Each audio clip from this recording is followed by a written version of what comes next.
Good evening and welcome to Webinar Wednesday. It's my privilege to have Pastor Lance Blackwood with me from Legacy Church in Warsaw.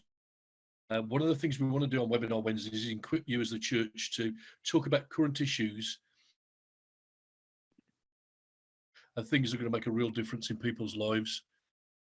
One of the things that we've been thinking about talking about, which is what I want to get to with Pastor Lance today, is online safety on the internet. It's a big issue for all of us, but especially for our children. So I know, Pastor Lance, you've done a lot of work within schools on this subject. So give us a little bit of an overview of what you know. Okay, so prior to taking up my role with Legacy as a full-time minister, I was working in Walsall and Sandwell and beyond for Street Teams. Street Teams is a third sector charity organisation, and I was the boys and young men's project worker for Street Teams. So I was working with young people on a one-to-one basis. I was responsible for young men and children who were at risk of sexual exploitation, at risk of grooming, whether that be gangs or any other kinds of grooming. One of the other things I used to do as well was I used to go into schools and educate children about how they can keep themselves safe online. And also I would talk to parents as well. So we'd have a separate session for parents where they could come in and I'd take them through a session about how they can keep their children safe online. Also, it's an absolute minefield. Yeah, I thought it was, and that's really what I wanted to get to. Obviously, we've got a lot of parents, grandparents, aunties and uncles watching this webinar, and I just wanted to draw on some of your expertise, really. I mean, I guess during the pandemic, all of those issues have become worse because kids have been pretty much locked in the bedroom with their devices. Yeah, without a doubt. One of the things I always used to say, well, one of the questions I always used to pose to the parents was, are your children asleep when you're asleep?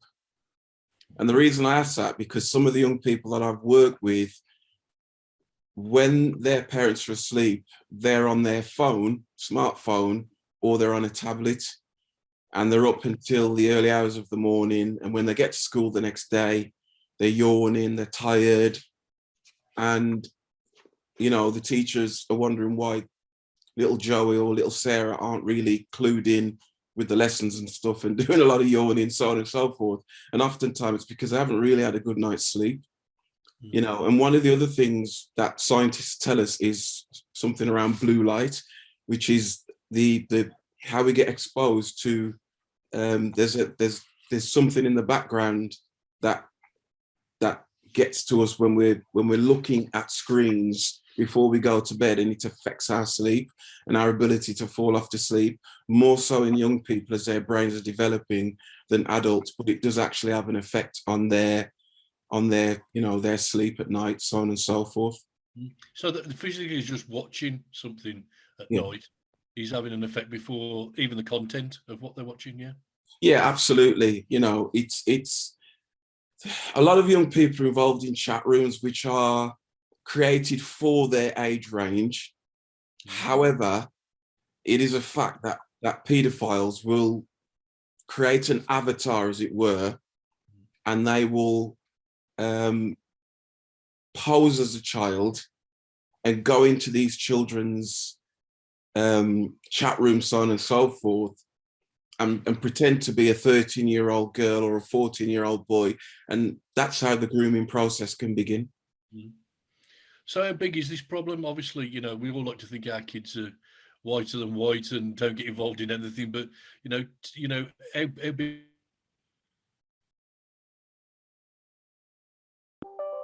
Sorry, I missed that. You froze for a moment. Hang on, let me come back to you. There you go. Try again, Pastor Lance. Are you there? Yeah. Just how big is that issue? You know, in terms of, you know, how many people do you think are really involved in this? How many kids are involved in watching stuff they shouldn't be watching? I think it's more widespread than parents realise. I really do. I've worked on a one-to-one basis with a lot of young people, males, and their parents allowed them kind of free reign. And one of the problems is is parents feel happy because their children are in the house, and they kind of feel, what can actually harm my child, because I know where they are, they're in their bedroom. But in some ways it's just as bad that they're in the bedroom and they're isolated and there's not a lot of conversation going on between parents. There's no policing of what they're actually consuming, who they're actually talking to. Parents kind of trust the kids to behave online, but there's a lot of misbehavior that goes on online. Let me give you an example of what I'm talking about. One of the surveys I used to do in schools was around internet safety. And one of a lot of feedback that young girls used to give back to us was, boys are always asking for nudes. So because they're in these chat rooms and they're on these groups and stuff, they're saying that they're feeling pressured by boys to send nude pictures of themselves. Yeah. And this is a common story. And what would happen is, a girl, after a lot of coercion, would give in and send that picture to that boy. And then that boy, if they fall out, will say, I'm going to send these pictures around to everyone.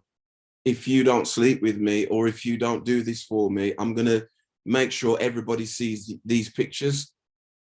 Well, there's two things here. Number one, that is coercion. And number two, it's against the law to have on your phone pictures of anybody under the age of 18. Mm. So this is where many, there was one case recently with an MP, a Walsall MP, who was caught in a sting, and he'd got indecent images of children on his phone.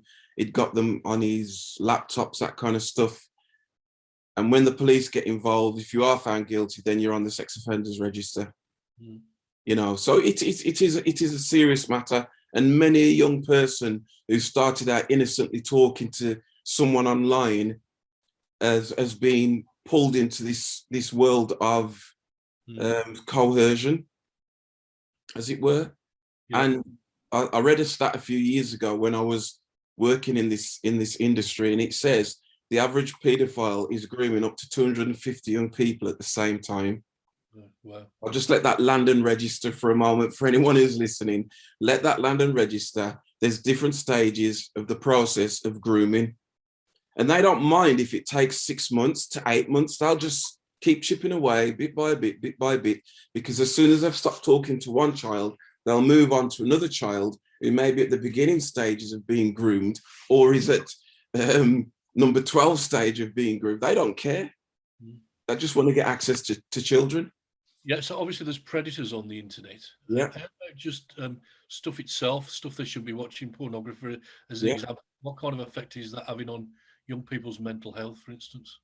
Wow, this is a real can of worms. This is, yeah, one of the projects I ran when I was in school was called Exposure.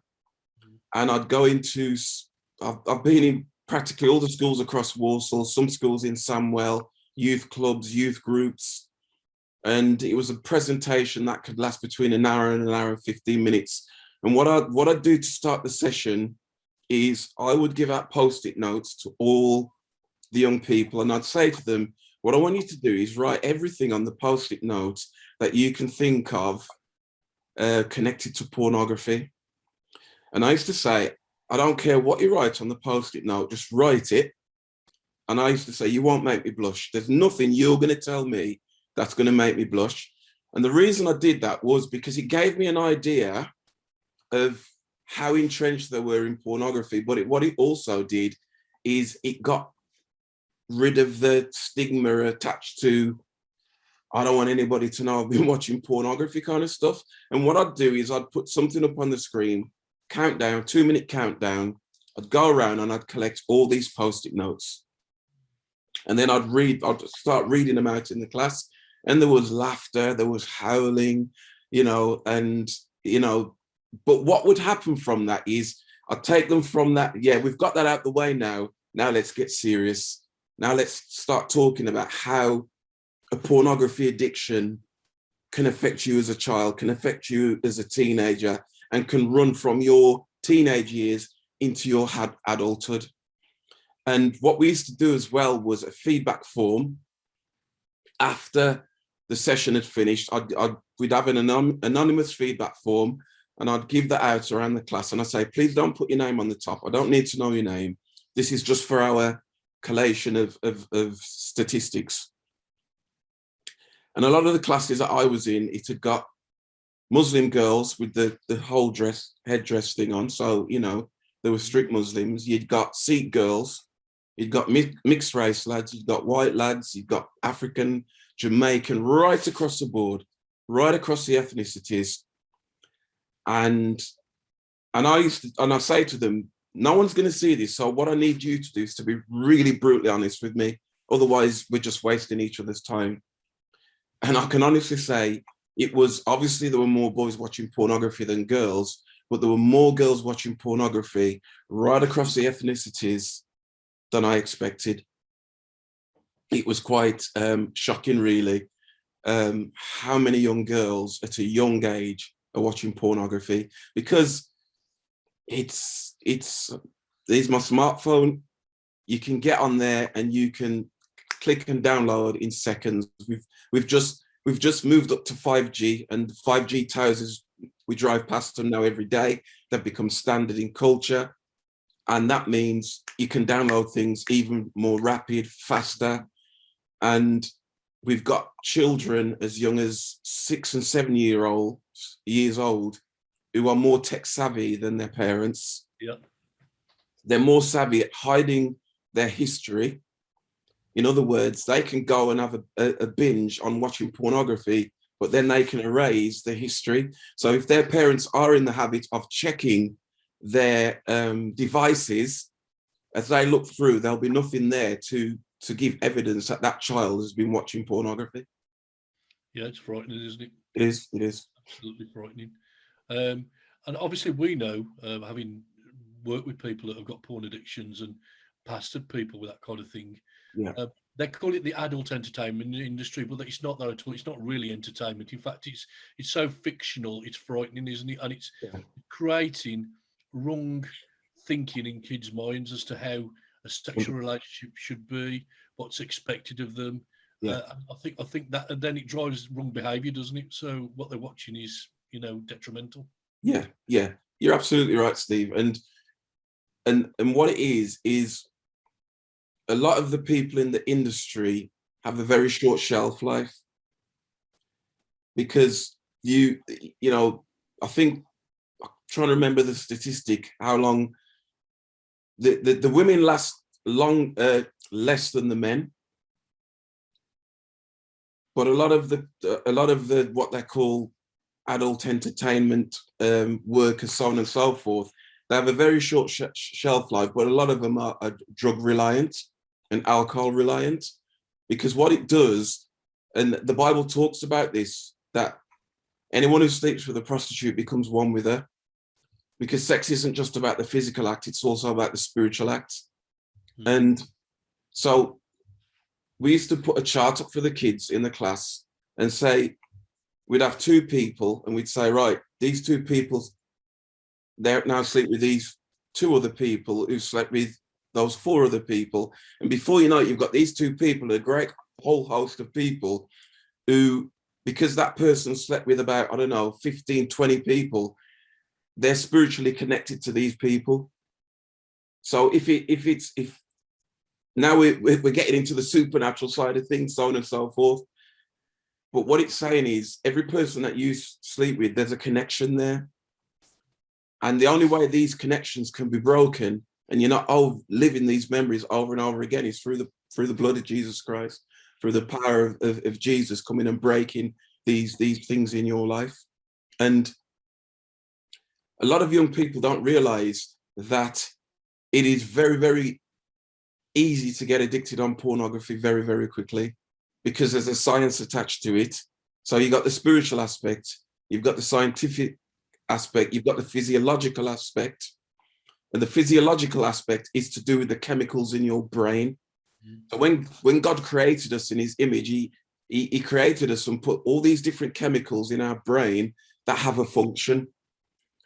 And if you have the average 7, 8 year old who is watching hardcore pornography from a young age, they call it the love chemical oxytocin. And what oxytocin gets released when, for instance, if a couple kiss for the first time, it's oxytocin in the brain that gets released. They call it the love drug. So if you imagine a child who's never kissed another girl before starts to watch pornography, that's getting released, and it's getting released in a way that it's not supposed to. And like you said, it's giving a lot of young people a false idea of what it means to be committed to, married to, and loving somebody and having a sexual relationship. Again, one of the complaints from the girls we worked with at Street Teams was they used to say some of the disgusting things boys want us to do. Said the boys want us to be like porn stars, is what they said. So that gives you an idea of the content to which a lot of young boys, and the average age that a boy starts watching pornography in the UK, officially is supposed to be 12 years old. I used to say in the training that I did, I disagree with that. I believe it's probably more 8 years old. Which is frightening. It's really absolutely frightening. Right, so having painted a really dark picture there for us, lads, and scared most of the parents and grandparents to death, give us something practical and as an output, really. Before we're going to come and do another session with Pastor Lance. We're done with this, but just give us a couple of pointers as to what we should be doing and looking out for. I think one of the things that parents have got to do is, I don't want to use the term lazy parenting, but in some ways it is, where as long as little Joey or Sarah is occupied, then they're not demanding my time. And I've got a friend, he's a senior citizen, and he said, I said to my daughter, the best app you can give your kids, it begins with L, it's called lap. And that means they're sitting on your lap, you're reading a book to them, you're spending time with them, you're cuddling them, you're loving them, and you're paying an interest in things that they want to talk about. And sadly, I've seen it myself, Stephen, and you've probably seen it yourself, where you're walking through a town centre or a shopping mall and stuff, and there's a little baby in a pushchair and they've got something right in front of their face because the parents want them quiet and not moaning and crying and stuff like that. But what happens is a disconnection starts to happen if we just allow our children to have copious amounts of hours while in the time away in their own little world of the smartphone, the iPad, whatever it is, whatever device they're using. So my advice would be that parents, you've got to start to talk to your children and have an honest, open conversation with your kids, as awkward as it may feel. The earlier the better. You've got to start to have the conversation about Christian values around sex. I say this, and I say this right from my heart, do not rely on the mainstream education to educate your children about sex. Do not, because if you do, the fallout later on in their life will come back to haunt you. We have got to start as the church, as the body of Christ, to present a biblical approach to relationships and to biblical sexual ethics, as it were, I'll say. Yeah. Those conversations have to be had. We cannot rely on the youth pastor to do it or the children's worker to do it. I believe it's the responsibility as us as parents to educate our kids so that when they do go into mainstream education and they do hear these alternatives, which they will hear, that they think, well, my mum and dad said this, and I believe what mum and dad said, because it's presented them in a way that they can process it, go away and say, I'm going to go home now. We've had this lesson at school. I'm going to go home now. And I'm going to say to my mum and dad, this is what we were talking about in school today. What's your thoughts on it? That's the kind of relationship that we have to build with this generation, because if we don't, they'll be the lost generation. And as we know now, we live in a culture now where you can be anything you want to be. You can be absolutely anything you want to be and no one can question that. So Yeah. Yeah, I think That's that's important. no sloppy parenting. Get right in there, spend time with your kids, Yeah. talk to your kids. Yeah. That's really really good advice. Yeah. How about limiting? Obviously, screen time is just one of them things that everybody screams about, Yeah. but obviously that's going to be a key factor as well, isn't it? The amount of time you allow your children to be on devices. 100%. It's like I said, I've already mentioned, and I can produce the evidence next time for no problem about the effects of screen time on young minds that are developing. Not just in the short term, in the immediate, but in the long term. Because one of the things that screen time does as well, a lot of young people watch YouTube. They watch YouTube for kids and they watch YouTube for adults. And a lot of the stuff that they watch is very short stuff. You won't see many young people on there for an hour watching one thing, unless it's involved with gaming and learning things about gaming. And there's another one for you. But they watch a lot of TikTok length stuff, which is normally 1 minute to 2 minutes. And then you've got YouTube shorts, which is like short, quick videos. They can while away the hours watching those little short clips and videos for hours and hours and hours. And I believe parents have a responsibility to limit screen time. There's a couple in our church who've got 2 young girls, and they limit how much time they spend on those devices, because you can lose your kids very, very quickly. Your kids don't want to converse with you. You get grunts from them. And when they hit the teenage years, my goodness me, that's another level altogether. And it's too late then. Yeah. It's too late then. It's got to be from a young age.